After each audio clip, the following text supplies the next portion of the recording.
당신은 혹시 이런 경험을 해보신 적 있으신가요? 무언가를 시작하려고 마음먹었는데 막상 그 순간이 오면 두려움이 밀려와서 한 발짝도 나아가지 못했던 경험 말입니다.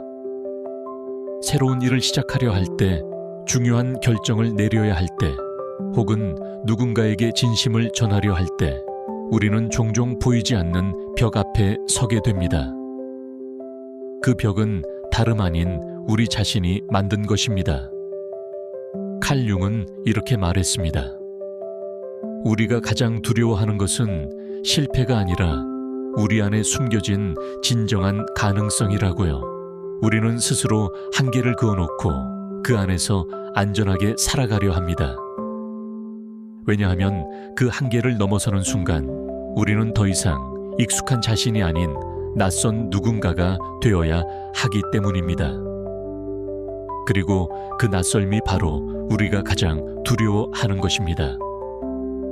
오늘 이 시간에는 칼 융이 평생을 바쳐 연구한 인간 심리의 가장 깊은 곳, 그림자의 세계로 함께 들어가 보려 합니다. 그곳에서 우리는 우리가 두려워하는 진짜 이유를 발견하게 될 것입니다. 윤근 스위스의 작은 마을에서 태어나 평생 인간의 마음을 탐구한 심리학자였습니다. 그는 단순히 증상을 치료하는 것에 그치지 않고 인간이란 존재 자체를 이해하고자 했습니다. 그가 발견한 것 중 가장 중요한 개념 하나가 바로 그림자입니다. 그림자란 무엇일까요? 그것은 우리가 인정하고 싶지 않아서 마음 깊은 곳에 숨겨둔 자신의 모습입니다. 우리가 부끄럽다고 느끼는 욕망 드러내기 싫은 감정 인정하기 두려운 생각들이 모두 그림자 속에 살고 있습니다. 하지만 융이 발견한 놀라운 진실은 이것입니다. 바로 그 그림자 속에 우리의 진정한 힘과 가능성이 함께 숨겨져 있다는 것입니다. 우리가 흔히 착각하는 것이 있습니다. 그림자는 나쁜 것이고 밝은 것만 좋은 것이라는 생각 말입니다. 하지만 융은 그렇게 보지 않았습니다. 그는 그림자를 우리 존재의 일부로 오히려 우리를 온전하게 만드는 필수적인 요소로 보았습니다. 생각해 보세요. 빛만 있는 세상이 있을까요? 빛이 있으면 반드시 그림자가 생깁니다. 그것이 자연의 법칙입니다. 마찬가지로 우리 마음에도 밝은 면만 있을 수 없습니다. 어두운 면이 있기에 밝은 면이 더 빛나는 것입니다.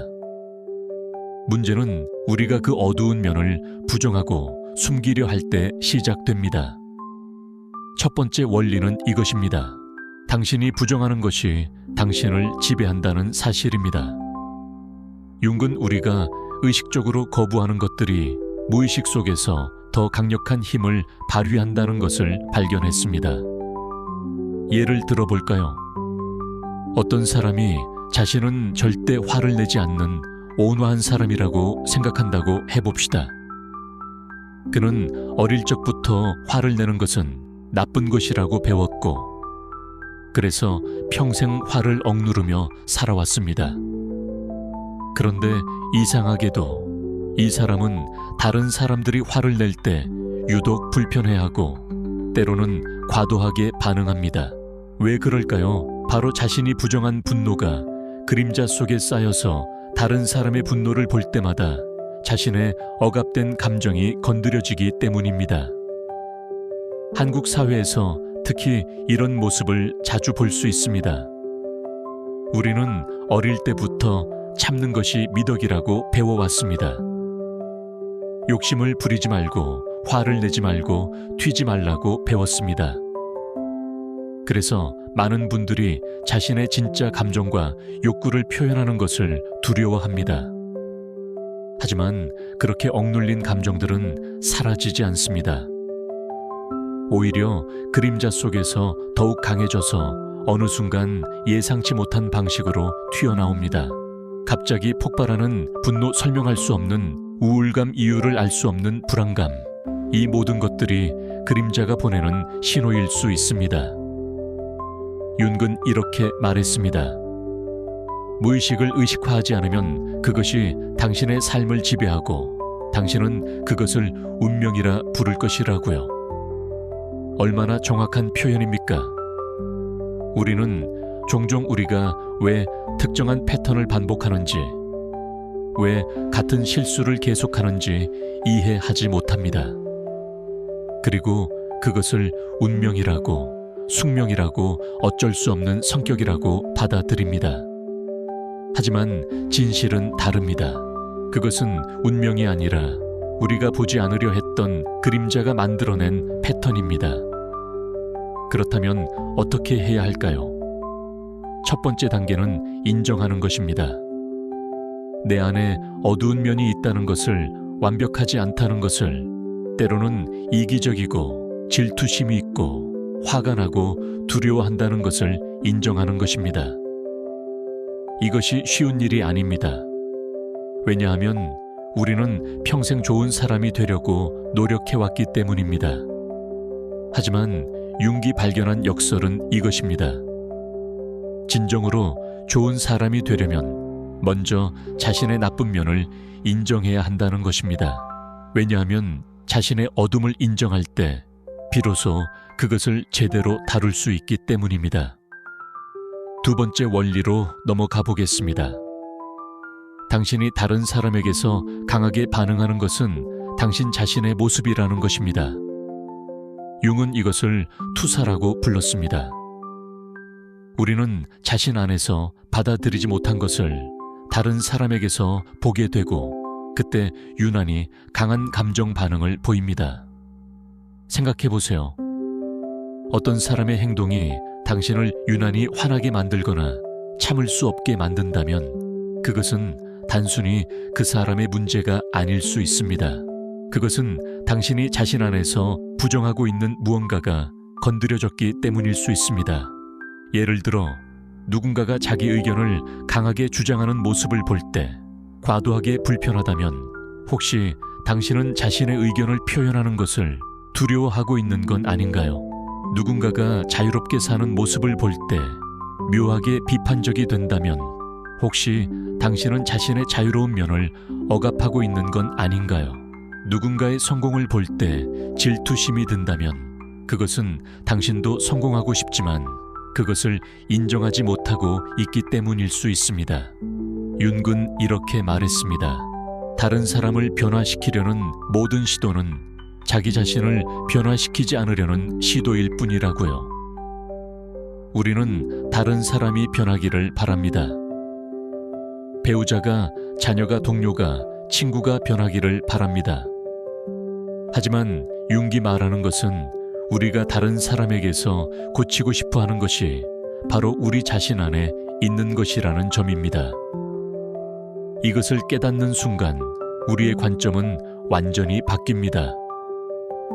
다른 사람을 탓하고 비난하는 대신 우리는 자기 자신을 들여다보게 됩니다. 한국에서는 특히 체면과 평판을 중요하게 여깁니다. 그래서 우리는 우리의 부정적인 면을 더욱 철저하게 숨기려 합니다. 남들에게 좋게 보이고 싶고 존경받고 싶고 인정받고 싶습니다. 그 자체는 나쁜 것이 아닙니다. 하지만 문제는 그 과정에서 진짜 자신을 잃어버리게 된다는 것입니다. 우리는 남들이 원하는 모습, 사회가 원하는 모습, 가족이 원하는 모습을 연기하느라 정작 자신이 누구인지 잊어버립니다. 융근 페르소나라는 개념을 이야기했습니다. 페르소나는 우리가 사회에 보이는 가면입니다. 우리는 모두 어느 정도의 페르소나를 가지고 있습니다. 그것은 필요한 것입니다. 하지만 문제는 우리가 그 가면과 자신을 동일시할 때 생깁니다. 가면을 쓴 채 살다가 어느새 가면이 진짜 얼굴인 줄 착각하게 되는 것입니다. 그럴 때 우리는 공허함을 느낍니다. 겉으로는 성공한 것처럼 보이고 모든 것을 다 가진 것처럼 보이지만 마음 깊은 곳에서는 무언가 근본적으로 잘못되었다는 느낌을 받습니다. 세 번째 원리는 이것입니다. 당신이 가장 두려워하는 것 속에 당신의 진정한 힘이 숨겨져 있다는 사실입니다. 이것은 정말 역설적입니다. 우리는 두려운 것으로부터 도망치려 합니다. 하지만 융은 그 두려움이야말로 우리가 나아가야 할 방향을 가리키는 나침반이라고 말합니다. 생각해 보세요. 당신이 가장 두려워하는 것은 무엇인가요? 혹시 실패가 두렵습니까? 거절당하는 것이 두렵습니까? 홀로 서는 것이 두렵습니까? 자신의 진짜 모습을 드러내는 것이 두렵습니까? 융에 따르면 우리가 그것을 두려워하는 이유는 그것이 우리의 성장에 필수적이기 때문입니다. 우리의 무의식은 알고 있습니다. 우리가 진정으로 성장하려면 바로 그 두려움을 마주해야 한다는 것을요. 하지만 의식은 그것을 거부합니다. 왜냐하면 두려움을 마주하는 것은 고통스럽기 때문입니다. 그래서 우리는 안전지대에 머물며 변화를 피하려 합니다. 하지만 여기에 중요한 진실이 있습니다. 안전지대에 머무는 것은 사실 가장 위험한 선택입니다. 왜냐하면 그것은 우리가 살아있지만 진짜로 살고 있지 않다는 뜻이기 때문입니다. 우리는 숨쉬고 있지만 진정으로 생명력을 느끼지 못합니다. 편안하지만 진정으로 행복하지 않습니다. 안전하지만 진정으로 자유롭지 않습니다. 융은 이렇게 말했습니다. 신경증은 정당한 고통을 회피한 대가라고요. 우리가 성장하기 위해 겪어야 할 고통을 피하려 할 때 그 대가로 더 큰 고통, 즉 의미 없는 삶의 고통을 겪게 된다는 것입니다. 그렇다면 어떻게 해야 할까요? 융이 제시한 방법은 능동적 상상이라는 기법입니다. 이것은 우리의 두려움과 대화하는 것입니다. 두려움을 밀어내는 대신 그것에게 말을 거는 것입니다. 당신은 무엇을 말하려 하나요? 당신은 무엇을 원하나요? 당신은 내게 무엇을 가르치려 하나요? 이렇게 물어보는 것입니다. 처음에는 이상하게 느껴질 수 있습니다. 하지만 놀랍게도 우리의 두려움은 대답합니다. 물론 말로 직접 대답하는 것은 아닙니다. 이미지로, 감정으로, 직관으로 대답합니다. 그리고 그 대답 속에는 우리가 알아야 할 중요한 진실이 담겨 있습니다. 예를 들어 실패가 두렵다면 그 두려움과 대화해 보세요. 무엇을 실패라고 생각하나요? 왜 그것이 그렇게 두려운가요? 그 두려움 뒤에는 무엇이 있나요? 이렇게 파고들다 보면 당신은 깨닫게 될 것입니다. 당신이 두려워하는 것은 사실 실패 자체가 아니라 실패했을 때 다른 사람들이 나를 어떻게 볼 것인가 하는 걱정이라는 것을요. 혹은 실패했을 때 나 자신을 인정할 수 없을 것 같다는 두려움이라는 것을요. 그리고 그 깨달음이 당신을 자유롭게 만듭니다. 네 번째 원리는 이것입니다. 개성화의 과정, 즉 진정한 자기 자신이 되는 여정은 편안한 것이 아니라 고통스러운 것이라는 사실입니다. 융은 개성화라는 개념을 중요하게 여겼습니다. 개성화란 단순히 개성적이 되는 것이 아니라 진정으로 온전한 자기 자신이 되는 과정을 말합니다. 이것은 우리의 의식과 무의식을 통합하고 우리의 밝은 면과 어두운 면을 모두 받아들이고 사회가 원하는 모습이 아니라 진정한 자신의 모습을 실현하는 것을 의미합니다. 하지만 융은 분명히 말했습니다. 이 과정은 결코 쉽지 않다고요. 오히려 그것은 인생에서 가장 어려운 과제라고 했습니다.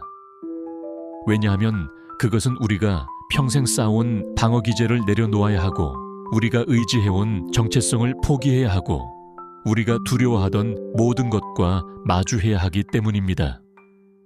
하지만 동시에 그것은 가장 보람 있는 여정이기도 합니다.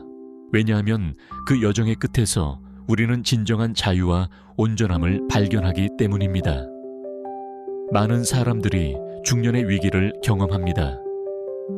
한국에서도 사오정 5,6도라는 말이 있을 정도로 중년의 어려움은 보편적입니다. 윤근 이 중년의 위기를 매우 중요하게 봤습니다. 그는 이것을 인생의 오후라고 불렀습니다.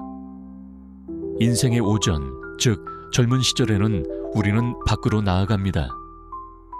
학업을 성취하고 직업을 얻고 가정을 꾸리고 사회적 지위를 얻습니다. 이 모든 것은 외적 성취입니다.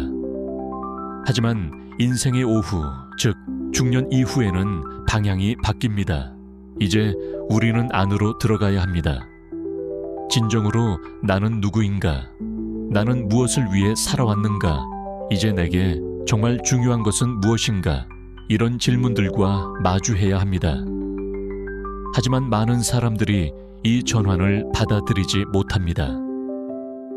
그들은 여전히 외적 성취에 집착하고 젊었을 때처럼 살려고 합니다.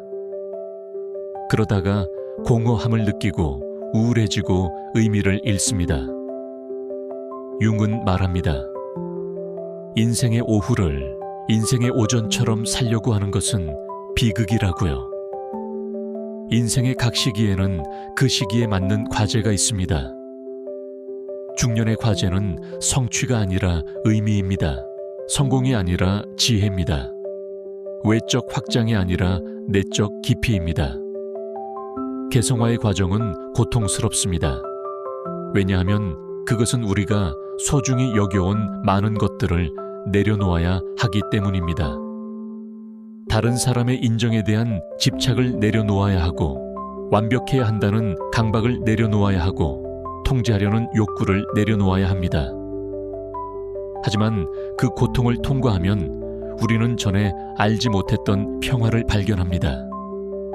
남들의 시선으로부터 자유로워지고 자신의 불완전함을 받아들이고 흘러가는 대로 살 수 있게 됩니다.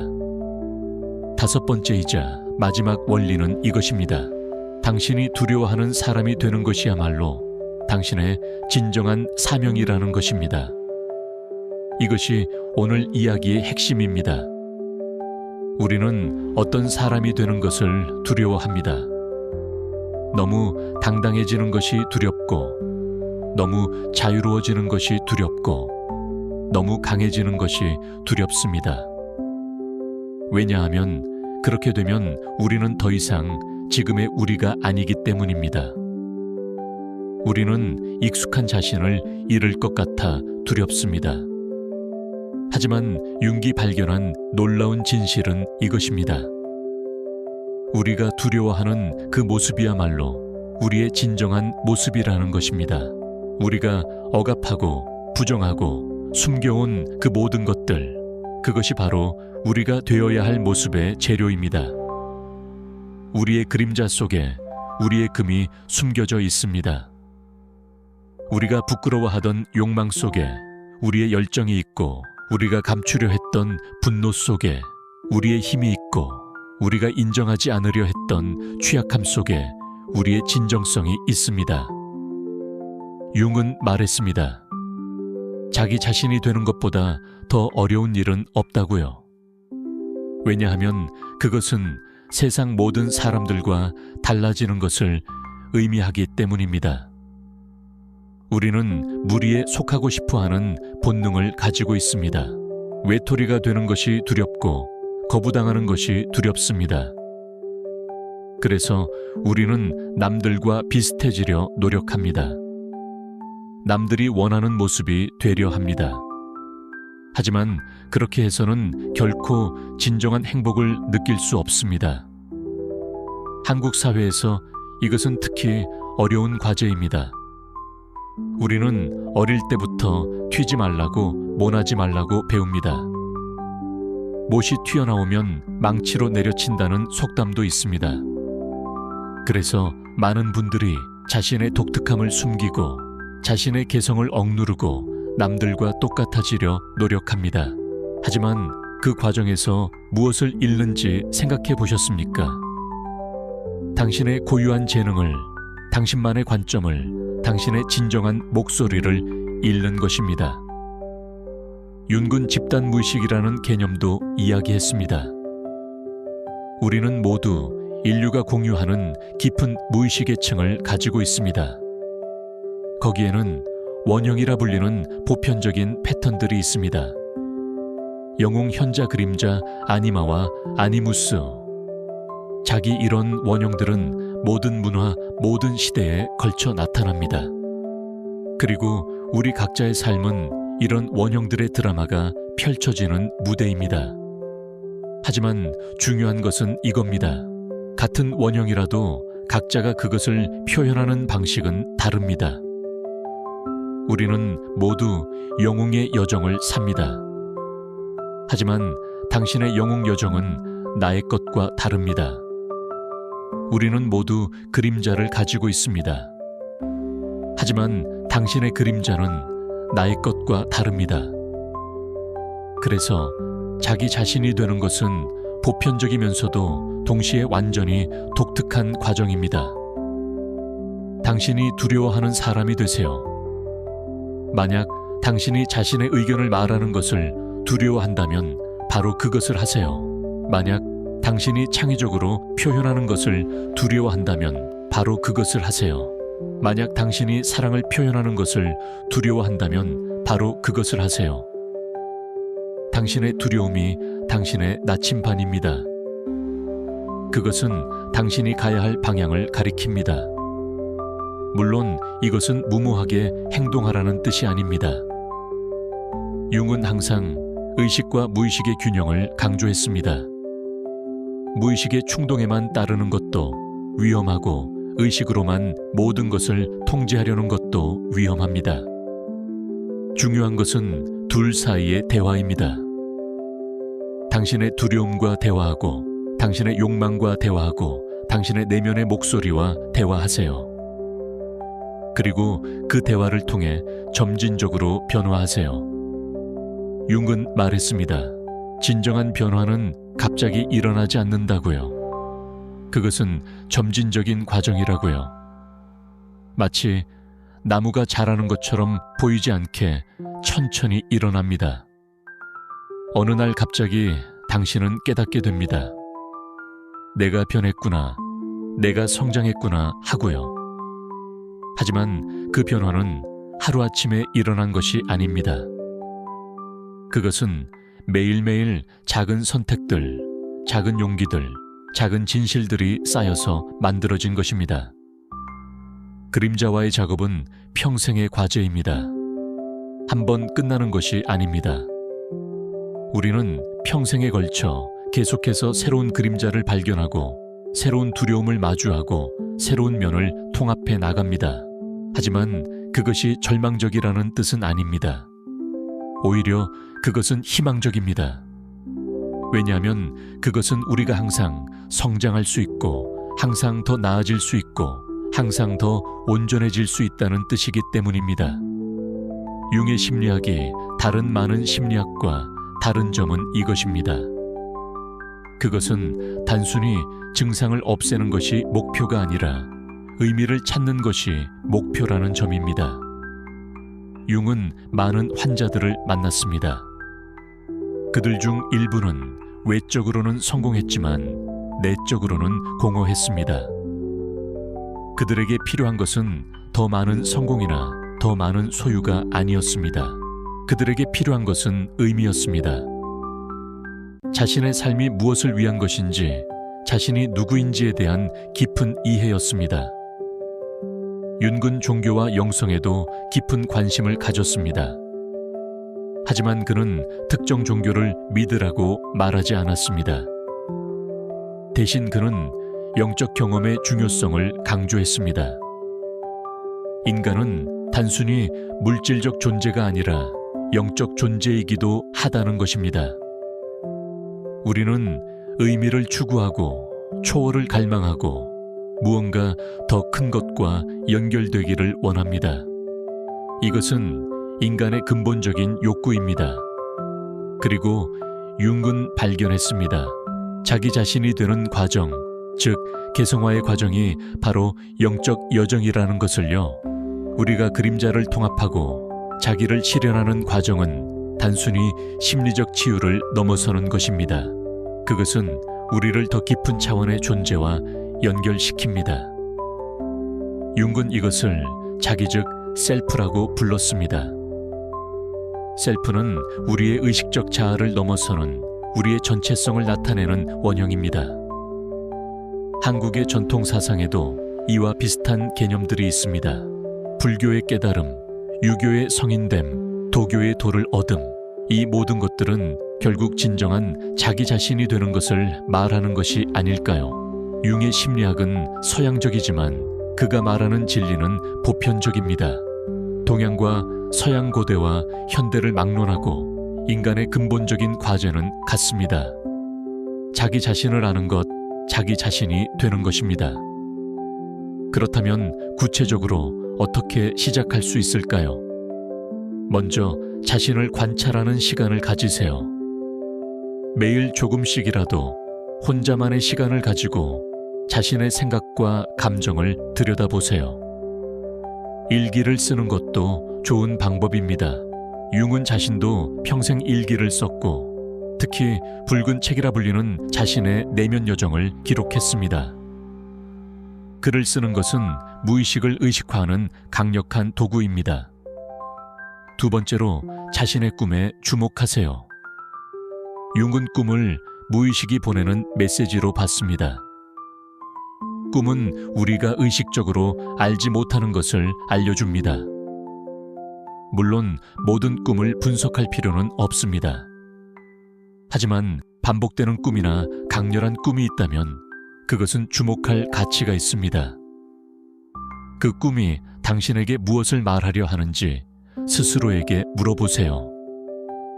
세 번째로 자신의 반응을 관찰하세요. 특히 강한 감정 반응이 일어날 때 주목하세요. 누군가의 말이나 행동이 당신을 유난히 화나게 하거나 불편하게 하거나 질투나게 한다면 그것은 당신의 그림자가 건드려진 것일 수 있습니다. 그럴 때 다른 사람을 탓하기 전에 먼저 자신을 들여다보세요. 이 반응은 내 대해 무엇을 말해주는가? 이것이 핵심 질문입니다. 네 번째로 창의적 표현을 시도해보세요. 융은 능동적 상상 외에도 그림 그리기, 조각하기, 춤추기 같은 창의적 활동을 중요하게 여겼습니다. 이런 활동들은 우리의 무의식이 표현될 수 있는 통로를 만들어줍니다. 당신이 예술적 재능이 없다고 생각하더라도 괜찮습니다. 중요한 것은 결과물이 아니라 과정입니다. 그냥 마음 가는 대로 그려보세요. 혹은 만들어보세요. 그 과정에서 당신은 자신에 대해 새로운 것을 발견할 것입니다. 다섯 번째로 자연과 연결되는 시간을 가지세요. 융은 자연을 매우 중요하게 여겼습니다. 그는 스위스의 볼링겐이라는 곳에 탑을 짓고 그곳에서 혼자 시간을 보냈습니다. 자연 속에서 우리는 우리 자신의 자연스러운 리듬을 되찾습니다. 도시의 소음과 바쁨에서 벗어나 나무와 하늘과 물과 함께 있으면 우리의 마음도 고요해집니다. 그 고요함 속에서 우리는 더 깊은 목소리를 들을 수 있습니다. 마지막으로 인내심을 가지세요. 융의 과정은 빠른 해결책이 아닙니다. 그것은 평생의 여정입니다. 때로는 진전이 없는 것처럼 느껴질 수도 있습니다. 때로는 오히려 더 혼란스러워질 수도 있습니다. 하지만 그것도 과정의 일부입니다. 융은 말했습니다. 혼돈 속에서 별이 태어난다고요. 우리가 확실성을 잃고 혼란스러워할 때 바로 그때 새로운 것이 탄생할 준비가 되는 것입니다. 여기까지 들으신 여러분께 감사드립니다. 오늘 우리는 함께 깊은 여정을 했습니다. 칼 융의 그림자 심리학을 통해 우리가 왜 자기 자신이 되는 것을 두려워하는지 그리고 어떻게 그 두려움을 넘어설 수 있는지 살펴봤습니다. 이 5가지 원리를 다시 한번 떠올려 보세요. 첫째, 당신이 부정하는 것이 당신을 지배합니다. 둘째, 당신이 다른 사람에게서 강하게 반응하는 것은 당신 자신의 모습입니다. 셋째, 당신이 가장 두려워하는 것 속에 당신의 진정한 힘이 숨겨져 있습니다. 넷째, 진정한 자기 자신이 되는 여정은 고통스럽지만 가장 보람 있는 일입니다. 다섯째, 당신이 두려워하는 사람이 되는 것이야말로 당신의 진정한 사명입니다. 이 원리들은 단순한 이론이 아닙니다. 그것은 당신의 삶에 적용될 때 의미를 갖습니다. 오늘부터 작은 것 하나라도 시도해 보세요. 자신의 그림자를 인정하는 연습을 해보세요. 자신의 두려움과 대화해 보세요. 자신이 다른 사람에게 투사하는 것이 무엇인지 관찰해 보세요. 이런 작은 실천들이 모여서 당신을 조금씩 변화시킬 것입니다. 윤기 우리에게 남긴 가장 큰 선물은 이것입니다. 당신은 변화할 수 있다는 희망, 그리고 진정한 자기 자신이 될 수 있다는 가능성입니다. 나이가 몇이든 지금까지 어떻게 살아왔든 지금 어떤 상황에 있든 당신은 여전히 성장할 수 있고 변화할 수 있고 더 온전한 자신이 될 수 있습니다. 그것은 쉬운 길이 아닙니다. 하지만 가장 의미 있는 길입니다. 한국 속담에 이런 말이 있습니다. 구슬이서 말이라도 꿰어야 보배라고요. 융의 통찰도 마찬가지입니다. 아무리 좋은 지혜라도 당신이 실천하지 않으면 아무 소용이 없습니다. 이 영상을 보신 후에 무언가 하나라도 다르게 해보세요. 오늘 밤 자기 전에 자신의 하루를 돌아보며 내가 무엇을 부정했는지, 무엇을 두려워했는지, 무엇을 감추려 했는지 솔직하게 물어보세요. 그리고 그것을 인정하는 것으로 시작하세요. 당신의 그림자는 당신의 적이 아닙니다. 그것은 당신이 온전해지기 위해 통합해야 할 부분입니다. 당신의 두려움은 당신을 약하게 만드는 것이 아니라 당신이 성장해야 할 방향을 가리키는 나침반입니다. 당신이 숨기고 싶어하는 그 모든 것들이 사실은 당신을 특별하게 만드는 요소입니다. 진정한 용기란 두려움이 없는 것이 아닙니다. 두려움을 느끼면서도 앞으로 나아가는 것입니다. 진정한 힘은 완벽한 것이 아닙니다. 자신의 불완전함을 받아들이는 것입니다. 진정한 자유는 모든 것을 가지는 것이 아닙니다. 자기 자신이 되는 것입니다. 융은 우리에게 이렇게 말합니다. 당신이 되려고 태어난 사람이 되세요. 다른 누가 되려 하지 마세요. 세상에는 이미 그들이 있습니다. 하지만 당신 같은 사람은 오직 한 명뿐입니다. 그 유일한 존재를 발견하고 표현하고 실현하는 것, 그것이 당신의 평생 과제이자 특권입니다. 오늘 이 메시지가 당신의 마음 깊은 곳에 닿았기를 바랍니다. 당신이 두려워하는 그 사람이 되세요. 그것이 바로 진정한 당신이니까요.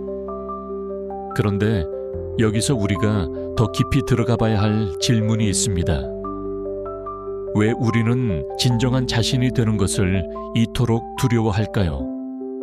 왜 우리는 자신의 가능성으로부터 도망치려 할까요? 융은 이 질문에 대해 깊이 생각했고 그가 발견한 것은 놀라웠습니다. 우리가 두려워하는 것은 실패가 아니라 성공이라는 것입니다. 더 정확히 말하면 우리는 진정으로 성공했을 때 따라오는 책임과 변화를 두려워합니다. 생각해보세요. 만약 당신이 진정으로 당신의 잠재력을 발휘한다면 어떻게 될까요? 만약 당신이 정말로 원하는 삶을 산다면 어떻게 될까요? 그것은 당신의 현재 삶 전체를 바꿔놓을 것입니다. 당신이 맺고 있는 관계들, 당신이 하는 일, 당신이 사는 방식, 모든 것이 달라질 것입니다. 그리고 그 변화가 두려운 것입니다. 우리는 불편하더라도 익숙한 것을 선호합니다. 왜냐하면 그것이 안전하다고 느끼기 때문입니다. 융은 집단의식과 개인의식 사이의 긴장에 대해서도 이야기했습니다. 우리는 모두 집단에 속하고 싶어 합니다. 가족, 직장, 사회, 이런 집단들은 우리에게 소속감과 안정감을 줍니다. 하지만 동시에 이 집단들은 우리에게 특정한 방식으로 행동할 것을 요구합니다. 집단의 규범을 따르고 집단의 가치를 받아들이고 집단이 원하는 역할을 수행하기를 바랍니다. 그리고 우리가 진정한 자신이 되려 할 때 종종 그것은 집단의 기대와 충돌합니다. 특히 한국 사회에서 이것은 큰 도전입니다. 우리는 가족 중심적이고 관계 중심적인 문화에서 자랐습니다. 효도, 의리예의 이런 가치들은 모두 중요합니다. 하지만 때로는 이런 가치들이 개인의 진정성을 억압하는 도구가 되기도 합니다. 부모님이 원하는 직업을 택하고 주변 사람들이 인정하는 배우자를 만나고 사회가 성공이라고 규정하는 길을 걷는 것, 이 모든 것이 때로는 자신의 진짜 목소리를 묻어버리게 만듭니다. 융은 말했습니다. 가장 외로운 사람은 자기 자신을 아는 사람이라고요. 왜냐하면 자기 자신을 알게 되면 더 이상 무리에 쉽게 섞일 수 없기 때문입니다. 당신은 다른 사람들이 보지 못하는 것을 보게 되고 다른 사람들이 느끼지 못하는 것을 느끼게 됩니다. 그리고 그것은 때로 고독합니다. 하지만 융은 이렇게도 말했습니다. 그 고독이야말로 진정한 자유로 가는 문이라고요. 우리가 진정한 자신이 되는 과정에서 마주하는 또 다른 어려움은 죄책감입니다. 많은 사람들이 자신을 위해 살려고 할 때 죄책감을 느낍니다. 특히 여성분들이 이런 경험을 많이 하십니다. 평생 가족을 위해, 자녀를 위해, 남편을 위해 살아왔는데 이제 자신을 위해 뭔가를 하려고 하면 이기적이라는 생각이 듭니다. 하지만 융의 관점에서 보면 진정으로 자기 자신이 된 사람만이 다른 사람에게도 진정한 도움을 줄 수 있습니다. 비행기 안전수칙을 생각해 보세요. 산소 마스크가 내려오면 자신이 먼저 착용하고 나서 다른 사람을 도우라고 합니다. 왜일까요? 자신이 숨을 쉴 수 없다면 다른 사람을 도울 수도 없기 때문입니다. 인생도 마찬가지입니다. 자신이 온전하지 않으면 다른 사람에게 줄 수 있는 것도 제한적입니다. 오히려 우리는 우리의 충족되지 않은 욕구를 다른 사람들에게 투사하고 그들이 우리를 채워주기를 기대하게 됩니다. 그리고 그것은 건강한 관계가 아닙니다. 윤기 연구한 또 다른 중요한 개념은 아니마와 아니무스입니다. 아니마는 남성 안의 여성적 측면이고 아니무스는 여성 안의 남성적 측면입니다. 융은 우리 모두가 양성적 존재라고 봤습니다. 남성이라고 해서 오직 남성적인 특성만 가진 것이 아니고 여성이라고 해서 오직 여성적인 특성만 가진 것이 아닙니다. 우리 안에는 양쪽 모두가 존재합니다. 하지만 사회는 종종 우리에게 하나만 선택하라고 압력을 넣습니다. 남자는 강해야 하고 감정을 드러내지 말아야 하고 논리적이어야 한다고 배웁니다. 여자는 부드러워야 하고 돌보는 역할을 해야 하고 감정적이어도 괜찮다고 배웁니다. 하지만 이런 고정관념은 우리의 온전함을 해칩니다. 남성이 자신의 부드러운 면, 돌보는 면, 감정적인 면을 억압하면 그것은 그림자가 됩니다. 여성이 자신의 강한 면, 주장하는 면, 논리적인 면을 억압하면 그것도 그림자가 됩니다. 융에 따르면 진정한 온전함은 이 모든 면들을 통합하는 것입니다. 남성이 자신의 여성적 측면을 받아들이고 여성이 자신의 남성적 측면을 받아들일 때 비로소 우리는 완전한 인간이 됩니다. 이것은 성별을 부정하는 것이 아닙니다. 오히려 성별을 넘어서는 더 깊은 차원의 인간성을 인정하는 것입니다. 현대 사회에서 이것은 점점 더 중요해지고 있습니다. 전통적인 성 역할이 변화하고 있고 사람들은 더 다양한 방식으로 자신을 표현하고 있습니다. 이것은 혼란스러울 수 있지만 융의 관점에서 보면 이것은 긍정적인 발전입니다. 왜냐하면 그것은 사람들이 좀 더 자신의 온전한 모습을 찾아가고 있다는 신호이기 때문입니다. 융기 말한 또 다른 중요한 개념은 동시성입니다. 이것은 의미 있는 우연의 일치를 말합니다. 융은 우연이란 없다고 봤습니다. 우리가 우연이라고 부르는 것들 중 많은 것들이 사실은 깊은 의미를 가지고 있다는 것입니다. 예를 들어 당신이 어떤 문제로 고민하고 있는데 갑자기 그 문제에 대한 답을 제시하는 책을 우연히 발견한다든지 오랫동안 연락하지 않았던 사람으로부터 딱 필요한 순간에 전화가 온다든지 이런 경험들 말입니다. 많은 사람들이 이런 경험을 합니다. 하지만 우리는 종종 그것을 그냥 우연으로 치부하고 넘어갑니다. 융은 우리에게 이런 순간들에 주목하라고 말합니다. 왜냐하면 그것은 우주가 혹은 당신의 무의식이 당신에게 보내는 메시지일 수 있기 때문입니다. 물론 이것을 맹신하라는 뜻은 아닙니다. 하지만 열린 마음으로 관찰하라는 것입니다. 한국에는 예로부터 꿈 해몽이나 사주점 같은 전통이 있습니다. 융은 이런 것들을 단순한 미신으로 치부하지 않았습니다. 오히려 그는 이런 전통들이 인간의 무의식과 연결되는 통로라고 봤습니다. 중요한 것은 그것을 맹목적으로 믿는 것이 아니라 그것이 우리에게 무엇을 말하려 하는지 성찰하는 것입니다. 융의 치료 방법 중 하나는 모래놀이 치료입니다. 이것은 환자가 모래 상자에 여러 가지 소품들을 배치하며 자신의 내면 세계를 표현하는 것입니다. 말로 표현하기 어려운 것들이 이런 상징적 놀이를 통해 드러납니다. 어린아이들뿐만 아니라 어른들에게도 이것은 강력한 치유 도구가 됩니다. 왜냐하면 그것은 우리의 무의식이 직접 말할 수 있는 기회를 주기 때문입니다. 우리는 모두 우리만의 상징 체계를 가지고 있습니다. 어떤 이미지나 사물 색깔 소리가 특별한 의미를 가질 수 있습니다. 이것은 개인적인 경험에서 비롯되기도 하고 집단 무의식의 원형에서 비롯되기도 합니다. 융은 우리가 이런 상징들과 관계를 맺을 때 우리는 더 깊은 차원의 자신과 만난다고 말합니다. 예를 들어 물은 많은 문화에서 무의식의 상징입니다. 깊은 바다는 우리의 무의식의 깊이를 나타낼 수 있습니다. 산은 성취나 영적 상승의 상징일 수 있습니다. 새는 자유나 영혼의 상징일 수 있습니다.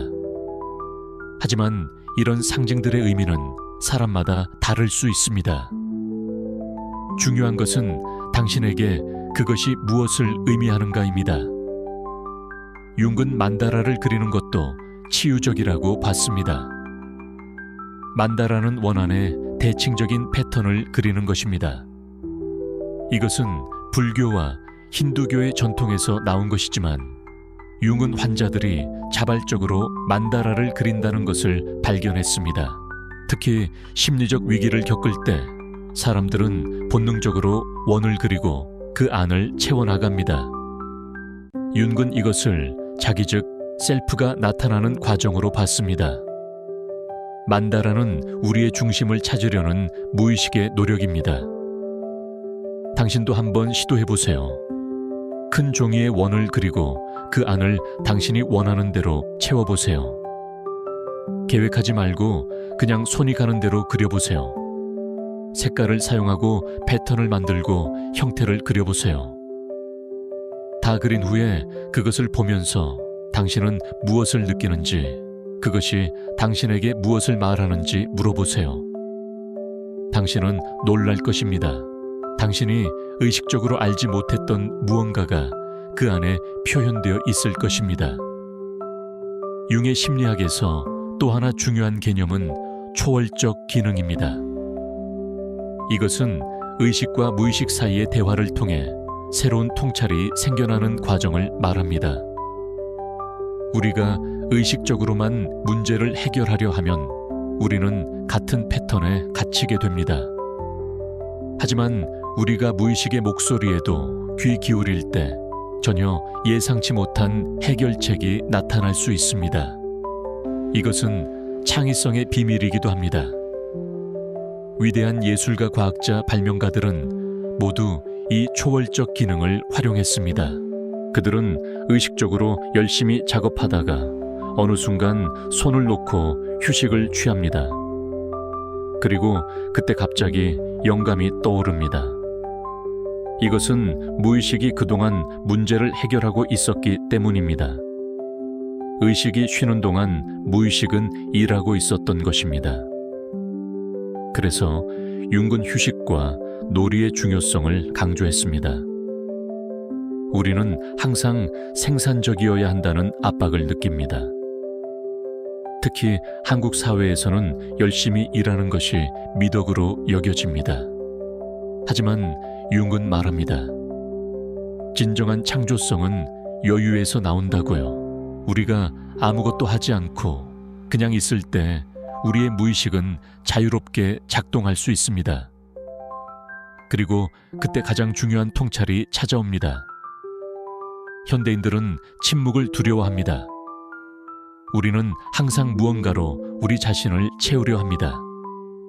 텔레비전, 스마트폰, 음악, 소셜미디어, 끊임없는 자극들이 우리를 둘러싸고 있습니다.